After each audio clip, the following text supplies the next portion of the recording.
September is Cholesterol Awareness Month, and while there are many treatment options for those living with high LDL cholesterol, the bad cholesterol, some are easier to access than others. Well, I had a chance to talk with Dr. Seth Baum about getting the right treatment. Good morning, doctor. How are you doing?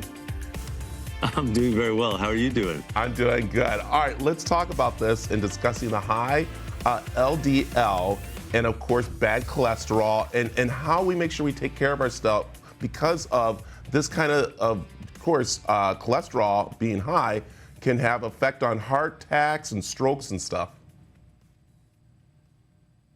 Yeah, so the first thing to understand is that heart disease remains the #1 killer in the United States. So we need to do everything we can to reduce our risk of getting heart disease. And LDL cholesterol is a major driver of heart disease. LDL clogs our arteries, leads to stroke, heart attack, cardiovascular death. We need to know our number. We need to take medications to reduce our LDL cholesterol to a safe zone, if you will. We have plenty of therapeutics available to do so, and it's important to recognize that.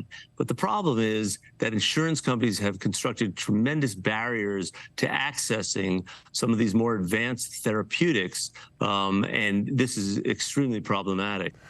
Doctor, again, I don't have a problem saying this, but I am on cholesterol medicine, but you said something that was very important there, and that is access to, of course, good health care and, again, medicine that does help with our cholesterol.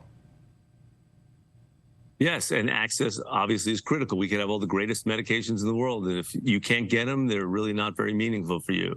So if you look at the PCSK9 inhibitors, a great lipid-lowering drug, lowers LDL cholesterol 60+%, was released and approved by FDA in 2015. 90% of prescriptions written by doctors are denied by insurers, leaving patients in trouble, quite frankly. And the the Family Heart Foundation wrote a paper, a very meaningful paper in a very important journal a few years back that demonstrated not only that this is occurring, that the insurers are blocking access, but also that there are serious consequences.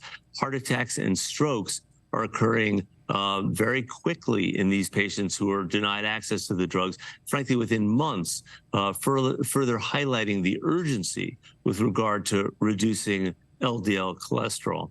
Yeah, and I think we as, of course, patients need to start speaking up. We also need to go and research this and not be discouraged because of, we're hearing these prices on the medicine or things not being, of course, accessible. We have to speak up, don't we? We certainly do. And the patients have the loudest voice. So I'm so happy you said that.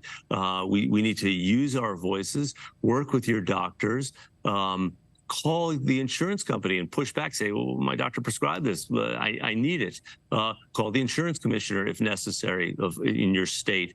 And then use resources like ldlsafezone.org and the Family Heart Foundation, because they can be very, very good allies and help people navigate these very turbulent waters. Yeah, doctor, again, very important of everything you said there, and especially we have to start taking responsibility for our own health and using our voices with our doctors and everybody. So again, tell everybody where we can find more information. So go to ldlsafezone.org. That's ldlsafezone.org, part of the Family Heart Foundation. Perfect. Doctor, thank you very much for joining us this morning. Thank you.